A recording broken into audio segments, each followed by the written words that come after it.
안녕하십니까, 레필입니다. 9월 8일 나노코 박스 관련주 HLB 제약 넥스 사이언스 보도록 하겠습니다. 증시 보겠습니다. 오늘 코스피 0.77%, 코스닥 1.6% 하락하면서 둘 다 하락 마무리를 했습니다. 특히 오늘 외국인과 기관이 많이 매도를 했고요. 내일은 이제 옵션 만기일입니다. 내마녀의 날이고요. 거기에 대해서 외국인과 기관이 좀 선제적으로 이렇게 매도를 한 것 같습니다. 그래서 증시 전체가 좀 좋지 않게 진행이 되었고요. 이번 옵션 만기일도 결코 이제 좋은 움직임은 나올 것 같지는 않습니다. 자, 그래서 오늘도 하락이 나왔고 코스피 지금 잘 올라가다가 옵션 만기를 앞두고 이렇게 또 하락을 전환을 했고요. 이렇게 된다면 21선 받치지 못하고 추가적으로 더 하락을 할 수 있는 가능성이 있고요. 쌍바닥 정도를 지켜주는지 그 라인을 지켜주는지 확인을 좀 해야 될 것 같습니다. 지금 확실히 계속해서 이제 종목 강세, 특히 이제 뭐 대선 테마주 아니면 소재 관련주 이런 주식들이 좀 올라가고 있고요. 그 이외에 뭔가 대형주라든지 이런 실적주들이 뭔가 크게 올라가지 못하고 횡보를 좀 하는 그런 모습입니다. 주봉과 월봉도 마찬가지. 코스피 같은 경우는 이미 좀 꺾여가지고 하락을 하고 있는 그런 움직임이 나오고 있기 때문에 조금은 부담스러운 자리라고 생각할 수 있겠습니다.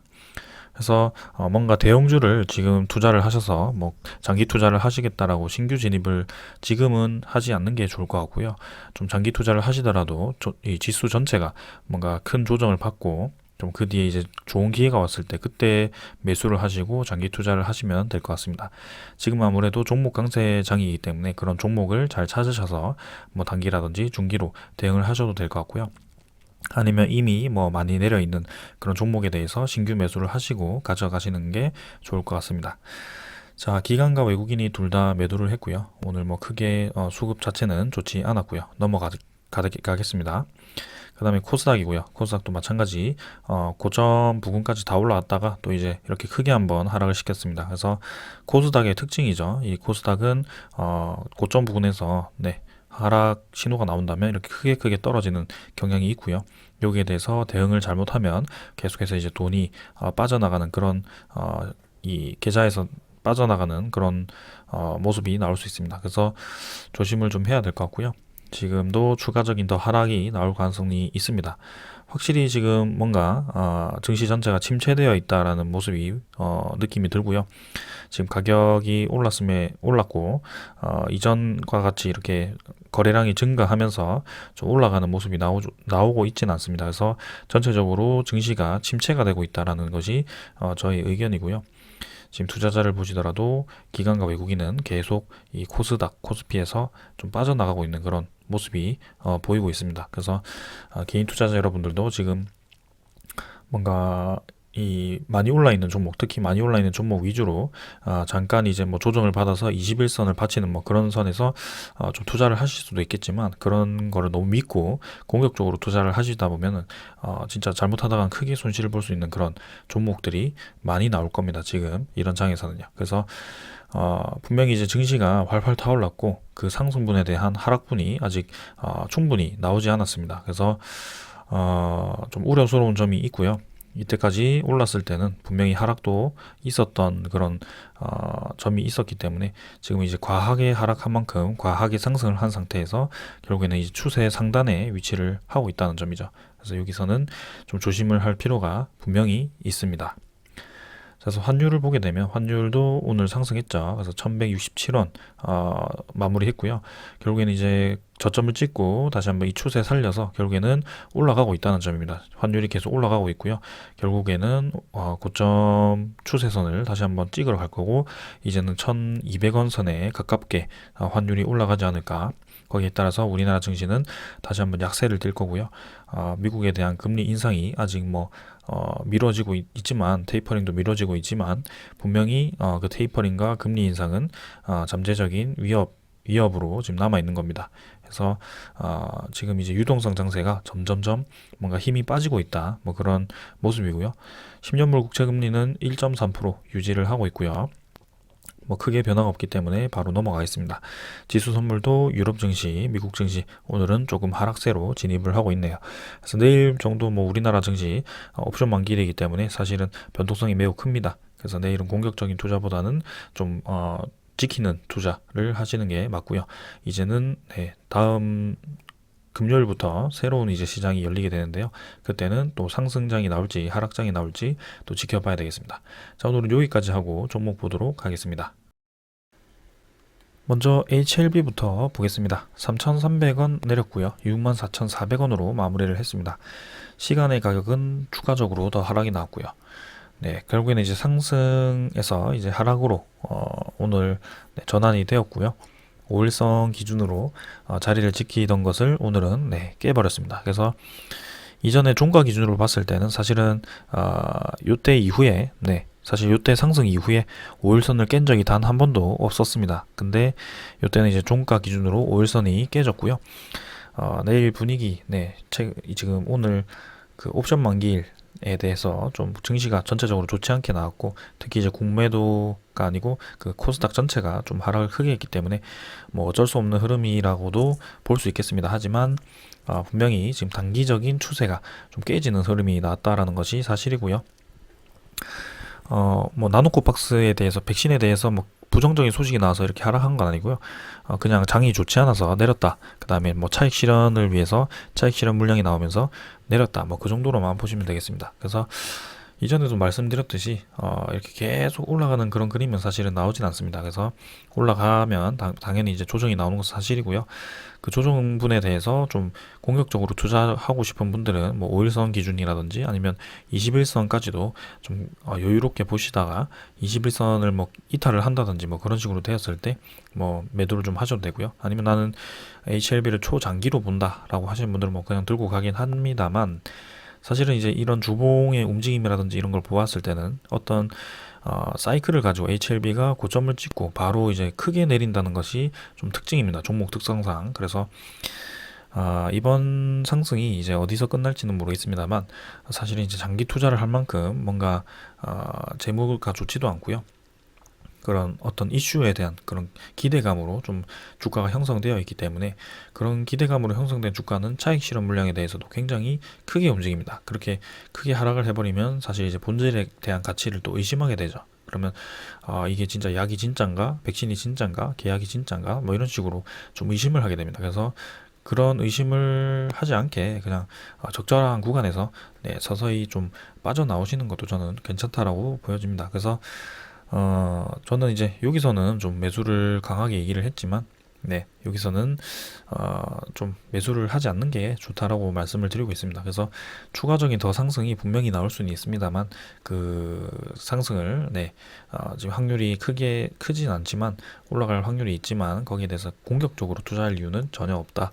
뭐 그렇게 말씀드리겠습니다. 그래서 지금 이제 긴급 승인을 앞두고 있죠. 그래서 이번 주에 날지 아니면 다음 주에 날지 사실 확실하진 않습니다. 근데 뭔가 나노코박스에 대한 그런 기사들이라든지 그런 걸 보았을 때는 확실히 이제 백신은 굉장히 효과가 좋고 부작용도 적기 때문에 베트남 입장에서는 분명히 긴급 승인이라든지 뭐 사용을 하기 위한 그런 조건부 승인이라든지 그런 식으로 좀 승인을 낼 것 같습니다. 그래서 거기에 대해서 분명히 이제 좀 반영이 되어서, 어느 정도 반영이 되어서 오른 것도 있지만, 그게 이제 통과가 되었을 때 HLB가 이제 본 계약을 체결을 할 수 있을 것이냐, 거기에 대해서도 이제 좀 생각을 해야 되고요. 그래서 좀 더 지켜보겠습니다. HLB 일단은 저는 지금은 공격적인 투자보다는 좀 지키는 투자를 하시는 게 좋겠다라고 말씀을 드리고요. 오늘은 이제 외국인 투자자가 매도를 하면서 좀 이렇게 하락이 나왔던 것 같습니다. 자, 내일까지도 이제 옵션 만기일이기 때문에 조금 더 지켜봐야 될 것 같고요. 그 다음에는 HLB에 대해서 공매도 잔고를 좀 확인을 해보겠습니다. 공매도 잔고는 548만 주, 좀 감소를 또 했네요. 그래서 매일매일 지금 공매도 잔고는 감소를 하고 있습니다. 그래서 HLB의 이 상승이 확실히 공매도 쇼커버링이 나오면서 계속 올라가고 있다는 것이 저는 느껴지고요. 여기에 대해서 충분히 베팅을 해볼 만한 자리이기도 합니다. 사실은. 그래서 좀 공격적인 투자, 나는 수익이 좀 여유롭기 때문에 공격적인 투자를 해보고 싶다 하시는 분들은 좀 더 가져가 보셔도 좋을 것 같네요. 자, 그 다음에는 HLB는 넘어가고요. HLB 제약입니다. 1200원 내려서 26,800원이고요. HLB 제약도 좀 하락이 나왔죠. 그래서 전체적인 이 나노코박스 관련주들이 오늘 조정을 좀 받았습니다. 결국에는 HLB 제약도 21선 근처까지 내려왔고요. 여기서 이제 적절한 때에 좀 반등을 해야 되는데 이렇게 올라갈 때 올라가지 못하고 계속 하락을 한다면 사실 조금 애매해집니다. 그래서 이런 이제 하락 추세 라인도 좀 그을 수 있죠. 그래서 21선을 여기서 받치고 다시 반등을 좀 해야지 여기서 추가적인 또 하락이 나오면서 이 좀 이 전 저점을 또 깨버린다면 별로 좋진 않거든요. 그래서 HLB 제약이 내일 또 추가 하락이 나올 수도 있는 구간이긴 합니다만 옵션 만기 이후의 움직임도 중요하고 빨리 이제 나노코박스에 대해서 그 불확실성 해소가 좀 되어야 됩니다. 사실 여기서 내려간다고 한들 이 2차 상승이 이미 완료가 된 상황이기 때문에 우리가 이제 고점에 들어간 그런 분들만 좀 굉장히 불안한 구간이고요. 사실은 이런 구간에서 매집을 해서 올라오신 분들은 여유롭게 지켜볼 수 있는 그런 하락입니다. 그래서 이런 구간에 대해서는 좀 공격적으로 투자하기가 애매한 거죠. 그래서 HLB보다는 HLB 제약이 좀 오랫동안 자리를 잡았기도 했고, 그래서 주가 상승을 한다면 HLB 제약이 좀 더 확률이 있겠지만 지금 상태에서는 뭔가 외국인도 계속 매도를 좀 하고 있고 움직임 자체가 썩 좋아 보이진 않네요. 그래서 내일 한번 지켜보면서 대응을 하도록 하겠습니다. 그 다음에는 이제 넥스 사이언스죠. 넥스사이언스는 1150원 내렸고요. 29,750원 마무리를 했습니다. 그래서 3.7% 하락했습니다. 뭐 HLB 제약, 뭐 HLB와 비슷하게 하락을 한 것 같고요. 뭐 마찬가지로 나쁜 소식이 있어서 내린 건 아니고 오늘 전체적인 증시가 갑자기 하락을 하면서 같이 하락을 한 것 같습니다. 자, 일단 장 중간중간에 갑자기 뭐 크게 매수를 하는 세력들이 분명히 있었고요. 넥스사이언스 뭐 흐름 자체는 나쁘진 않았다. 뭐 자리는 잘 지키고 있다라고 보여집니다. 시간의 가격이 좀 내렸죠. 29,000원 정도로 한 3% 어디죠? 네, 2.5% 정도 하락을 했는데요. 뭐 크게 신경 쓰지 않으셔도 될 것 같습니다. 이 정도에서는 뭐 충분히 나올 수 있는 하락이라고 생각을 하고요. 일봉상으로는 21선이 조금 꺾이긴 했어요. 사실 여기서 이제 횡보를 할 때 요쯤에서 이제 같이 좀 올라갔으면 했는데 여기서는 하락이 좀 나오면서 아쉽게 진행이 되었고 마찬가지로 5일선 위로 향하는 선에서 진행이 되고 있기 때문에 여기서는 좀 충분히 나갈 수 있는 구간인데요.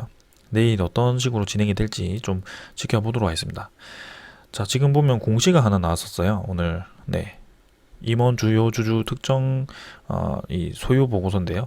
여기 보시면 오늘 부사장님이 매도를 좀 했죠. 16,400주 매도를 하면서 보유 지분이 0.06%가 하락을 했습니다. 자, 그럼 이게 악재냐? 사실 저는 악재라고 보기가 굉장히 어렵다라고 말씀을 드리겠습니다. 그래서 장내 매도를 했죠. 9월 1일에 장내 매도를 했고요. 저 취득 처분가는 29,679원입니다. 그래서 뭐 오늘 종가와 거의 비슷하게 뭐 처리를 한 것 같고요. 9월 1일에 이미 매도를 한 상황입니다. 그래서 9월 1일이면 사실 저번 주죠. 여기죠. 요 정도에서 이미 이제 매도를 좀 한 상황이고요. 여기서 뭐 크게 움직임 없었잖아요. 그리고 16,000 주면 사실 뭐 지금 종가 대비해서 뭐 5억 정도가 되겠습니다. 사실 이전에도 넥스사이언스 이 공시를 보면 지금 볼까요? 예, 여기 넥스사이언스의 이제 전자공시고요. 이감용 부사장님이 이렇게 매도를 했고 그 전에는 사실은 호난이죠. 호난이 또 매도를 하면서 8월 17일 그 다음에 8월 3일에도 크게 한번 매도를 하면서 이게 넥사이언스 주가를 흔들기도 했습니다. 사실 근데 이때 보시면 이때 물량은 엄청났습니다. 이때는 이제 1차적으로는 59만 주, 60만 주 가까이 매도를 좀 했고요. 그 다음에 두 번째도 이제 나머지를 다 매도하면서 이제 크게 주가를 좀 흔든 상황이었고요. 그래서 보시면 8월 3일이죠. 8월 3일에 저렇게 매도를 했더라도 8월 3일 주가를 보면 뭐 크게 이제 8월 4일이죠. 크게 흔들렸다가 이렇게 바로 이제 회복을 하면서 마무리를 했었고요. 실제로 이제 두 번째 매도는 6이었는데요. 이때 이제 더 많이 매도를 했는데 지금 이 두 번째 매도 뭐 20만 주 정도였나요? 그 정도에서는 좀 이제 크게 하락을 하기도 했습니다. 근데 결국에는 하락을 엄청나게 하다가 다시 한번 메우면서 바로 이제 주가를 다시 한번 회복을 한 모습이고요. 넥사이언스가 지금 크게 흔들면서 뭔가 진행이 되고 있습니다. 그래서 저점을 깨지 않고 계속 지켜주면서 위로 밀어붙이는 힘이 강하기 때문에 이렇게 주가가 지켜지는 것이고요. 그리고 제가 말씀드리고자 하는 것은 이때 이제 이감용 부사장님이 또 이때도 매도를 했습니다. 이때 이제 6월 11일에 접수가 되었고요. 보시면 네, 특정 증권의 소유 상황입니다. 여기 원래 10만 주를 가지고 있었어요. 근데 4만 주를 매도를 하면서 네, 이렇게 감소를 했습니다. 지분은 6월 9일, 6월 10일에 매도를 했고요. 6월 11일에 공시가 되었습니다. 그래서 이렇게 4만 주 매도를 했고요. 지금보다 더 많은 수량을 매도를 했죠. 그래서 사실 6월 9일이면 언제죠? 네, 여기 보세요. 6월 9일이면 이때입니다. 가격이 지금 12,000원이에요. 지금 대비해서 거의 뭐 좀 과하게 얘기한다면 3분의 1 수준에 네, 매도를 한 겁니다. 그러니까 지금 이 자리에서 매도를 했다고 해서 주가가 내릴 것이다 라고 예측을 해서 판 게 아니고요. 그냥 적절한 시기에 네, 이쯤 했으면 됐다라고 생각하고 그냥 파는 거고요. 지금 주가에 대해서는 그 부사장도 뭐 정확하게 그렇게 예측을 하고 판매를 한 게 아니기 때문에 크게 악재가 아니라고 생각을 하고요. 그리고 수량 자체도 매우 미미하기 때문에 개인 투자자분들이 뭐 신경 쓸 수준은 아닌 것 같습니다. 자, 그래서 우리가 관심을 가져야 될 것은 그 나노코박스에 대한 그 3비상이죠. 네, 이제는 3비상에 대한 결과가 9월 10일쯤에 이제 나온다고 했었나요? 그 결과도 기다리고요. 그 다음에는 긴급 승인에 대한 이 소식이 이제 임박을 한 것 같습니다. 그래서 그 긴급 승인이 날 것인지, 그 다음에 WHO에 이제 제출을 한 것에 대해서도 데이터가 이제 받아들여지면서 WHO에서도 인정을 할 것인지, 자, 그런 것을 이제 좀 지켜봐야 되겠습니다. 그리고 또 새로운 지수에 편입이 되었기 때문에 넥사이언스 뭐 외국인이라든지 기관 투자자가 또 지분을 사모아 갈 수도 있는 모습이기 때문에 한번 지켜보도록 하겠습니다. 지금은 이쯤 되면 이제 좀 주가가 좀 많이 올랐구나, 조정을 받을 때도 되었구나라고 생각을 할 수도 있지만 뭔가 이제 이런 데서 받쳐주는 그런 힘이 있습니다. 그리고 새로운 지수에 편입이 되었다는 것은 저는 좀 긍정적으로 생각을 하거든요. 그래서 한번 넥사이언스 기다려 보겠습니다. 네, 오늘은 여기까지 하겠습니다. 감사합니다.